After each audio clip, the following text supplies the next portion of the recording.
जय सिया राम। सब सुख लहे तुम्हारी सरना, तुम रक्षक काहू को डरना। इस वक्त कांवड़ यात्रा जारी है, चारों तरफ कांवड़ियों की भीड़ है सड़कों पे। लिहाजा बहुत सारे जो सड़कों का जो रूट है वो डाइवर्ट कर दिया गया है, बहुत सारी सड़कें बंद कर दी गई हैं, जिसकी वजह से हमारा भी बहुत सारा जो कार्यक्रम था, जहाँ मंदिरों में जाना और पुजारियों से, पंडित जी लोगों से मिलना, वो फ़िलहाल स्थगित है 1-2 दिनों के लिए। तो हुआ कि क्यों ना भक्तों के कुछ प्रश्नों को ले लिया जाए, क्योंकि लगातार इस तरह के बहुत सारे प्रश्न सामने आ रहे थे। बहुत से लोगों ने अपने कुछ सुझाव भी दिए हैं कि ये काम भी किए जा सकते हैं और जिससे कि हनुमान जी की महिमा का प्रचार और भी ज़्यादा होगा और भक्त उससे लाभान्वित होंगे। तो कुछ जो प्रमुख प्रश्न हैं और बहुतायत में जो लोगों ने पूछा है, एक तो ये है कि जो 28 दिन की साधना बताई गई थी, खीर की साधना, जिसमें राम दरबार के सामने आपको 28 दिन खीर बना करके भोग लगाना है। उसमें बहुत से लोगों ने पूछा कि एकादशी के दिन, जिस दिन चावल वर्जित होता है, उस दिन क्या करें। हालांकि इससे संबंधित वीडियो पहले भी डाला गया था, लेकिन हो सकता है कि आपका ध्यान इस तरफ ना गया हो। तो एकादशी के दिन आप मखाना का खीर बनाइए। मखाना का खीर बना करके आप राम दरबार के सामने आप अर्पित कीजिए। और जो बताया गया था कि आपको जिस मंत्र का जप करना है। जी, ये कहना चाह रहा था मैं, जो मंदिर का जो अंदर का जो हिस्सा होता है, जहाँ पे मूर्ति या विग्रह होता है स्थापित, तो इसे गर्भगृह कहते हैं या अंग्रेजी में इनर सैंक्टम सैनेटोरम कहते हैं। तो यहाँ पर जो है बिजली के उपकरण या बिजली द्वारा चलित कोई भी चीज़, इनका उपयोग बिल्कुल ना किया जाए या बिल्कुल अल्प प्रमाण में किया जाए, क्योंकि ये जो ऊर्जा है, बिजली जो इलेक्ट्रिसिटी है, वो एक बहुत निचले स्तर की ऊर्जा मानी जाती है, वो तामसिक ऊर्जा मानी जाती है। और मंदिर अंदर का जो हिस्सा है, जहाँ पे देवता या मूर्ति स्थापित होती है, तो वो बहुत ही सात्विक, मतलब वहाँ पे तरंगें होती है। तो इन्होंने ये बातें लिख करके भेजी है। इनका ये कहना है कि जो गर्भगृह है, जहाँ पे जो प्राचीन जितने मंदिर हैं जहाँ गर्भगृह है, गर्भगृह में आमतौर पे आप जाएंगे तो अंधेरा होता है या गर्मी ज़्यादा होती है। तो आजकल के समय में वहाँ पे बिजली के उपकरण लगा दिए गए हैं। बहुत जगह तो एसी वगैरह की व्यवस्था कर दी गई है। आप माता के मंदिरों में जाएं, खास करके हमने देखा है कि विंध्याचल पर्वत पे माँ विंध्यवासिनी का जो मंदिर है, जो गर्भगृह है, वहाँ भी हमने एसी वगैरह देखा है। तो इनका यह मत है कि ऐसी जगहों पे बिजली के उपकरणों का हम इस्तेमाल न करें, क्योंकि ये जो ऊर्जा इससे निकलती है, इनके शब्दों में, वो ठीक नहीं है और वहाँ की सात्विकता को, वहाँ की महिमा को कम करती है। यानी उनके वास्तविक स्वरूप में ही रहने दिया जाए। ये जतिन जी का तर्क है। इन्होंने पुणे से ये मैसेज किया कि ये बातें बताई जाए और ख़ास करके जो भी व्यवस्थापक हैं मंदिरों में, जो पुरोहित पंडे हैं, उनको ये बताई जाए कि उस महिमा को बरकरार रखा जाए। जैसे आप वृंदावन में जाएंगे तो जो तटीय स्थान है, अभी भी वहाँ पे आधुनिक उपकरण आपको नहीं मिलेगा। पूरे तटीय स्थान में कहीं भी बिजली के बल्ब का इस्तेमाल नहीं किया गया है, बिल्कुल इसके वास्तविक स्वरूप को बचा कर रखा गया है। ऐसे ही बहुत सारे स्थल हैं, चित्रकूट वगैरह है, वहाँ के कुछ स्थलों का आप भ्रमण करें तो आप देखेंगे कि अभी भी पुराने प्राचीनतम स्वरूप में अभी वहाँ पे सब कुछ मौजूद है।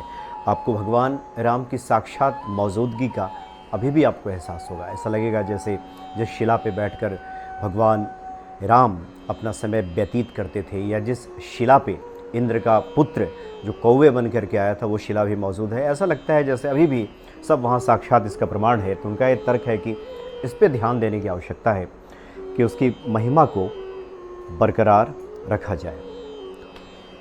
और ये काफ़ी दिनों से एक प्रश्न और भी आ रहा था जो काफ़ी महत्वपूर्ण है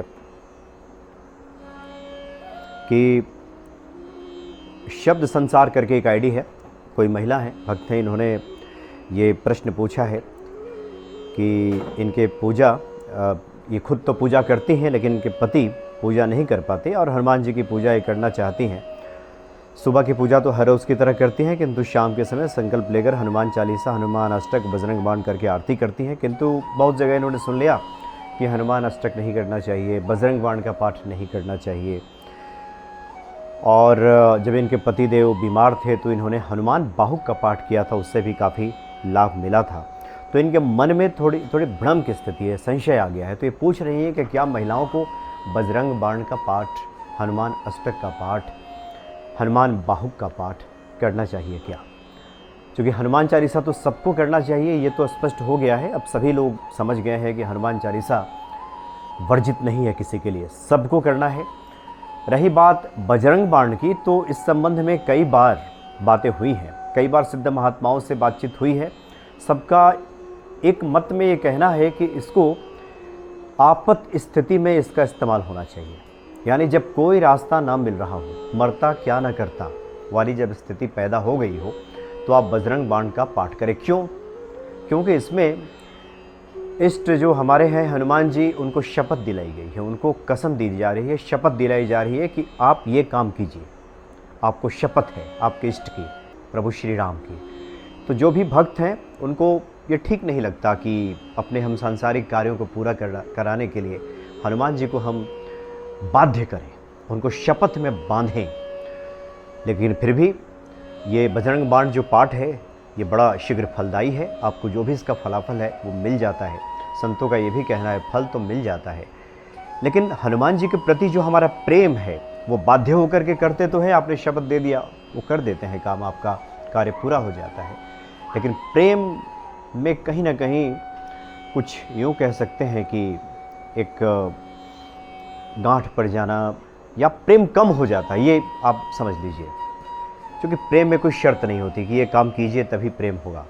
इसलिए बजरंग बाण के बारे में कहा जाता है कि जब सारे रास्ते बंद हो गए हों तभी आप इस पाठ को कीजिए।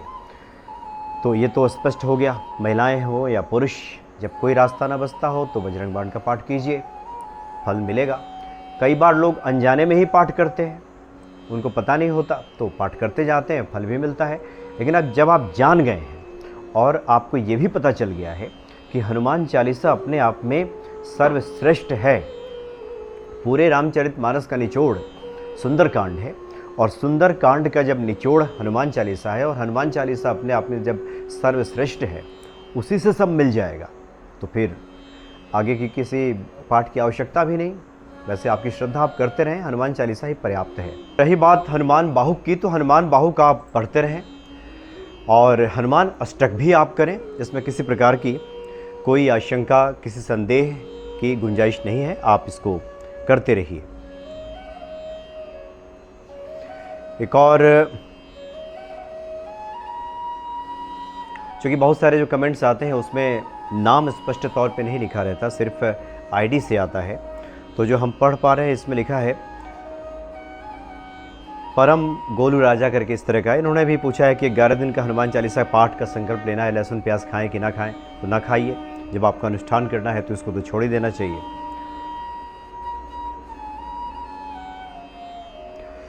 एक और शारदा मिश्रा जी ने ये पूछा है, क्योंकि अभी कुछ दिन पहले हमने चर्चा की थी कि जहाँ पे हनुमान जी हो और पीपल हो, पीपल का पेड़ भी हो और हनुमान जी भी हो, वहाँ अगर आप हनुमान चालीसा पढ़ते हुए मंगलवार को 108 परिक्रमा करते हैं, दाहिनी तरफ से शुरू करते हैं, जैसे घड़ी की सुई चलती है वैसे आप परिक्रमा करते हैं, तो आपके समस्त जो मनोकामनाएं हैं वो पूर्ण हो जाती हैं। हनुमान जी भी हो और पीपल का वृक्ष भी हो, तो अगर ये दोनों हो तो अति शीघ्र ये देखा गया है, साधकों का अनुभव है कि इससे शीघ्र फल प्राप्त होता है। इसी से संबंधित शारदा मिश्रा जी ने पूछा है कि पीपल है लेकिन परिक्रमा करने की जगह नहीं है, और मंदिर हनुमान जी की है लेकिन मंदिर की परिक्रमा करने की जगह नहीं है, तो हम हनुमान जी के सामने मंदिर के अंदर ही 108 परिक्रमा कर लें, क्या ये सही रहेगा? इस तरह का इनका प्रश्न है। देखिए, वैसे तो जब हम लोग पूजा पाठ करते हैं तो प्रदक्षिणा पदे पदे की बात कही गई। हम जहाँ खड़े हैं वहाँ भी अगर घूम जाएं तो प्रदक्षिणा हो जाती है। जब वहाँ जगह ही नहीं है तो फिर वहीं आप प्रदक्षिणा कर लें, कोई जगह देख लें और मान लें कि हम हनुमान जी की और पीपल वृक्ष की परिक्रमा कर रहे हैं, तो ऐसा संभव है। लेकिन थोड़ा प्रयास करें, थोड़ी मेहनत करें, अगर ढूंढें तो कहीं ना कहीं ऐसा पीपल का वृक्ष और मंदिर जो एक साथ हो मिल जाएगा। फिलहाल हम जहाँ रहते हैं, मेरे ही ध्यान में है कि बहुत सारे ऐसे मंदिर हैं जहाँ हनुमान जी भी हैं, पीपल भी हैं। अब हो सकता है कि जिस मोहल्ले में हम रहते हैं वहाँ ना हो, लेकिन थोड़ा सा हम अगर भ्रमण कर लें, 2-4-5 किलोमीटर के दायरे में अगर देख लें तो मिल जाएगा, मंदिर ऐसा मिल जाएगा। कोशिश तो आप यही कीजिए कि मिल जाए तो अच्छा है, और नहीं तो फिर कोई रास्ता ही नहीं है तो फिर ईश्वर तो भाव के भूखे हैं, आप वहीं खड़े होकर के वहीं प्रदक्षिणा कर लें। जहाँ आप देखते हैं, हम तो जहाँ खड़े होते हैं वहीं से प्रदक्षिणा कर लें, तभी प्रदक्षिणा पूरी हो जाती है। तो ऐसा किया जा सकता है।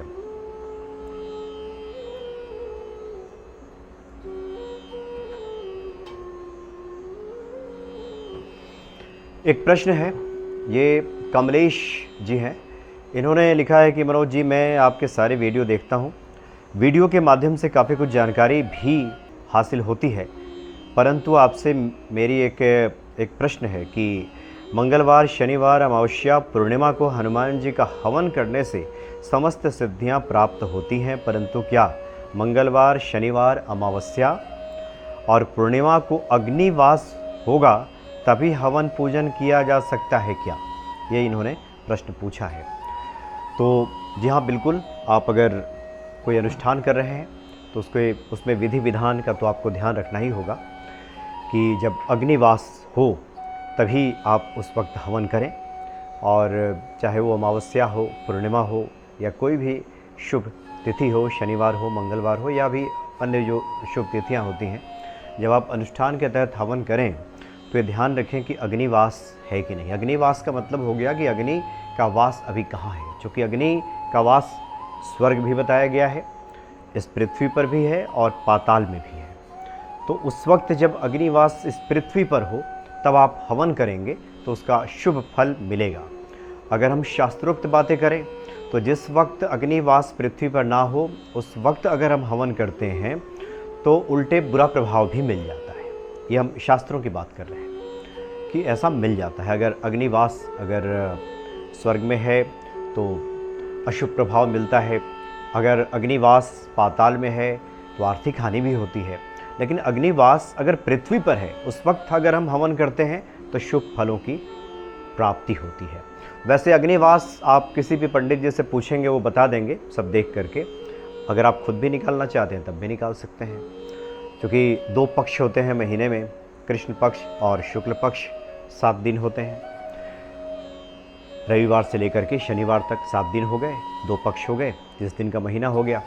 तो अगर इसको आपको काउंट करना है, अगर जोड़ना है तो इसको हम शुरू कर सकते हैं शुक्ल पक्ष के प्रतिपदा को अगर हम 1 मान लें, 1, तो इस तरह से जब पूर्णिमा आएगा तो 15 हो गया, और फिर जब कृष्ण पक्ष की शुरुआत होगी तो उसके बाद से फिर आगे जब गिनती आप शुरू करेंगे तो इस तरह से अमावस्या आएगा तो 30 हो जाएगा।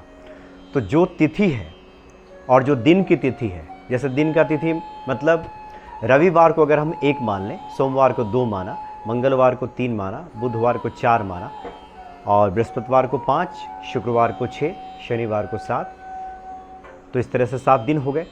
तो जो आपके उस महीने की तिथि चल रही है, जैसे मान लीजिए कि आज एकादशी तिथि है, एकादशी तिथि है, एकादशी कृष्ण पक्ष की एकादशी है, तो इस तरह से आप देखेंगे तो ये 26 आएगा।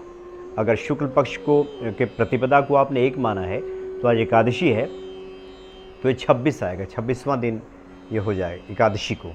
तो 26 ये हो गया, और बृहस्पतिवार है, बृहस्पतिवार का मतलब हो गया 5, यानी कि रविवार, सोमवार, मंगलवार, बुधवार, बृहस्पतिवार 5, तो ये 26 और 5 हो गए 31। इसमें 1 जोड़ लेना है, और 1 जब जोड़ लेंगे तो जो योग आएगा उसको फिर 4 से भाग दे दीजिए, तो इस तरह से भी अग्निवास निकलता है। अगर इसका शेष 0 और 3 आए तब मानिए कि पृथ्वी पर अग्निवास है, तो उस दिन आप हवन कर सकते हैं। और एक कठिन लग रहा है तो हमने कहा कि आजकल तो गूगल पे जाएंगे तो आज का पंचांग भी आप देखेंगे, उसमें सर्च करेंगे तो मिल जाएगा, नहीं तो बहुत सारे आप पंडित जी लोगों से पूछ लीजिए तो वहाँ भी आपको जानकारी मिल जाएगी। तो अग्निवास में जब आप हवन करेंगे तो पुण्य फल की प्राप्ति आपको होगी। तो इसलिए शास्त्रोक्त विधि तो यही है कि जब अग्निवास हो तभी आपको हवन करनी चाहिए। तो बहुत सारे प्रश्न हैं, कुछ प्रश्नों को हमने जो कमेंट्स के माध्यम से आए उनको भी लिया, और कुछ जो वीडियो क्लिप्स, ऑडियो क्लिप्स जो लोग भेजते हैं उसको भी लिया। अगर आप भी चाहते हैं, कुछ इस तरह के प्रश्न हैं जो कि 1-2 दिन का जो समय है उसमें हम कोशिश हमारी होगी कि इस संबंध में बातचीत हो, तो आप ऑडियो क्लिप्स आप भेज सकते हैं और उसके बाद हम उस पर बातचीत करेंगे। या फिर आप चाहते हैं कि उस संबंध में किसी खास महात्मा जी से बात हो, वो उसका उत्तर दें, तो हम उनसे भी बात करेंगे और आप तक वो उत्तर हम पहुंचाएंगे, जिससे आपको संतुष्टि हो, जिससे हमारे भीतर ये भक्ति भाव बढ़े। ये हमारी पूरी कोशिश होगी कि वो कार्य किया जाए। तो आगे हम कुछ और प्रश्नों को लेंगे, लेकिन फ़िलहाल इतना ही। जय सिया राम।